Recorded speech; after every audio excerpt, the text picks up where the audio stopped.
నమస్కారం అండి. క్రితం వీడియోలో ఎల్ఐసి అంటే ఏంటి, ఎల్ఐసి ఎందుకు తీసుకోవాలి అనేటటువంటి విషయాలను తెలుసుకున్నాం. ఈ వీడియోలో ఎల్ఐసిలో ఉన్నటువంటి పాలసీల గురించి తెలుసుకుందాం. పాలసీలు అన్నింటి గురించి తెలుసుకునే కంటే ఈ మధ్య కాలంలో వచ్చినటువంటి ఇప్పుడున్నటువంటి జనరేషన్కి సరిపడా వచ్చినటువంటి పాలసీ, ఒక అద్భుతమైనటువంటి పాలసీ జీవన్ ఉమంగ్. ఏంటి ఈ జీవన్ ఉమంగ్? ఈ జీవన్ ఉమంగ్ తాలూకా ప్రత్యేకతలు ఏంటి అనేటటువంటిది మనం ఆలోచన చేసినట్లయితే, గతంలో లాగా 20 సంవత్సరాలు 30 సంవత్సరాలు టర్మ్ ఉండి అన్ని సంవత్సరాలు కట్టడానికి అమ్మైనా అన్ని సంవత్సరాలు కట్టాలని ఆలోచన. కానీ జీవన ఉత్సవ పాలసీలో మాత్రం 10 సంవత్సరాలు 15 సంవత్సరాలు ఇలా, అంటే ఇంకా అంతకంటే తక్కువ టర్మ్ కూడా ఉంది. ఇది పెన్షన్ పాలసీ. అంటే మనం కట్టేటటువంటి డబ్బుకి 10% చొప్పున రిటర్న్ ఇచ్చేటటువంటి ఒక అద్భుతమైనటువంటి పాలసీ. అంటే పాలసీలు సాధారణంగా తీసుకునేటప్పుడు 3 రకాలుగా మనం ఆలోచన చేస్తాం. ఒకటి, మనం ఆలోచన చేసేది ఏంటంటే మనకి ఇన్సూరెన్స్ కవరేజ్ ఉండాలన్నది. 2, మనకు కట్టేటటువంటి డబ్బులు మళ్ళీ వెనక్కి రిటర్న్ రావాలనేటటువంటిది. 3, ఆరోగ్యపరంగా ఇన్సూరెన్స్, హెల్త్ ఇన్సూరెన్స్, పెన్షన్. ఈ 4 రకాలైనటువంటి పాలసీలు తీసుకోవాలనేటటువంటి అవసరం ప్రతి ఒక్కరికి ఉంటుంది. కానీ ఈ పాలసీకి వచ్చేసరికి జీవన్ ఉమంగ్ పాలసీ గురించి మనం మాట్లాడుతాం. ఎక్స్పెషల్లీ యొక్క పాలసీ గురించి మాట్లాడుకుంటాం.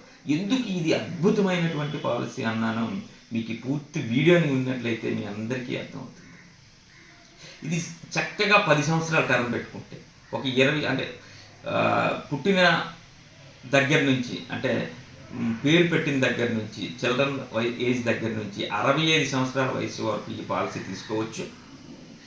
మిడిల్ ఆఫ్ ద ఏజ్ ఒక 20 సంవత్సరాల వ్యక్తి కనుక మనం పాలసీ తీసుకున్నట్లయితే, ఒక 10 సంవత్సరాల టర్మ్ కనుక మనం పెట్టుకున్నట్లయితే, 10 సంవత్సరాలు టర్మ్ అయిపోయిన తర్వాత లైఫ్ లాంగ్ పెన్షన్ అనేటటువంటిది ఆ వ్యక్తి జీవించి ఉన్నంతకాలం పెన్షన్ వస్తుంది.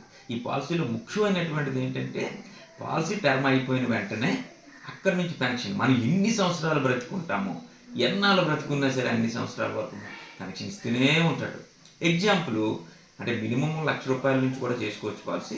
ఎగ్జాంపుల్గా నేను చెప్పేది, సంవత్సరానికి ఒక ₹5,00,000 ప్రీమియం మనకి చెల్లించినట్లయితే, 10 సంవత్సరాలు కనుక టర్మ్ పెట్టుకున్నట్లయితే, 20-25 సంవత్సరాల వయసు ఉన్నటువంటి వ్యక్తికి ఈ పాలసీ తీసుకున్నట్లయితే, 10 సంవత్సరాల తర్వాత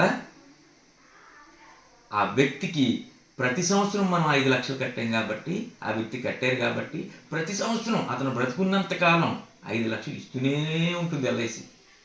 ప్రతి సంవత్సరం, అంటే అతనికి 90 రావచ్చు, 100 రావచ్చు, 100 ఇయర్స్ వచ్చినా సరే ఆ వ్యక్తికి ప్రతి సంవత్సరం ఇస్తున్నట్టు. అంటే 10 సంవత్సరాలు మనం 5,00,000 చొప్పున కడితే, 10 సంవత్సరాల తర్వాత మనం బ్రతుకున్నంతకాలం 5,00,000 ఇస్తూనే ఉంటుంది.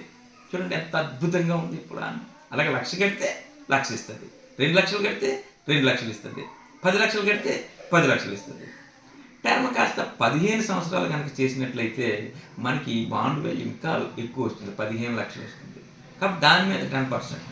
అందుకనే 10% రిటర్న్ ఇచ్చేటటువంటి బ్యాంకులు చూసుకున్న 5% కంటే ఎక్కువ లేదు. 10% రిటర్న్ ఇచ్చేటటువంటి ఏకైక అద్భుతమైనటువంటి పాలసీ. దీంతో పాటుగా ఇన్సూరెన్స్ కవరేజ్, 5,00,000 ప్రీమియం చెల్లిస్తే 50,00,000 బాండ్ వాల్యూ వస్తుంది. టర్మ్ రైట్ ఇచ్చుకుంటే ఇంకో 50,00,000 అదనంగా రిస్క్ కవర్ ఉంటుంది. అంటే ₹1,00,00,000 ఆ వ్యక్తికి ఏదైనా, పాలసీ కట్టినటువంటి వ్యక్తికి ఏదైనా జరిగితే ₹1,00,00,000 ఇన్సూరెన్స్ కవరేజ్ వస్తుంది. మళ్ళీ ఆఫ్టర్ లైఫ్ ఈ అమౌంట్ మళ్ళీ ఇస్తాడు. ఇంక పెన్షన్ ఇచ్చింది కాక ఆఫ్టర్ లైఫ్ మళ్ళీ మన సమ్మెషుడు ప్లస్ బోనస్ కలిపి మళ్ళీ ఇస్తాడు. అది 80లోనో 90లోనో ఎప్పుడు ఆ వ్యక్తి లేకపోతే ఆ నామినీకి ఇచ్చేటటువంటి అమౌంట్. అది అంటే పెన్షన్ ఇస్తాడు, నామినీకి తన తదనంతరం ఇన్సూరెన్స్ కవరేజ్ ఇస్తాడు. మధ్యలో ఏదైనా 2 సంవత్సరాలు పోయిన తర్వాత లోన్ ఫెసిలిటీ ఉంది. ఇలా అన్ని రకాల ఉన్నటువంటి ఒక అద్భుతమైనటువంటి పాలసీ. పిల్లలు కానీ పెద్దవాళ్ళు కానీ అందరూ తీసుకున్నటువంటి పాలసీ. ఈ మధ్యకాలంలో ఈ పాలసీలు క్రికెటర్స్, యంగ్ క్రికెటర్స్, తర్వాత సాఫ్ట్వేర్ ఇంజనీర్లు, డాక్టర్లు చాలామంది ఈ పాలసీని తీసుకోవడం జరుగుతుంది. బిజినెస్ కూడా, వ్యాపారం ఏముంది, ఒక 10 సంవత్సరాలు 5 సంవత్సరాలు వ్యాపారం బాగా జరుగుతుంది. తర్వాత వ్యాపారం జరగకపోయినా ఈ యొక్క కంటిన్యూషన్ అనేటటువంటి ఉంటుంది. కాబట్టి అందరూ ఈ యొక్క పాలసీని తీసుకోవాలని కోరుచున్నాను.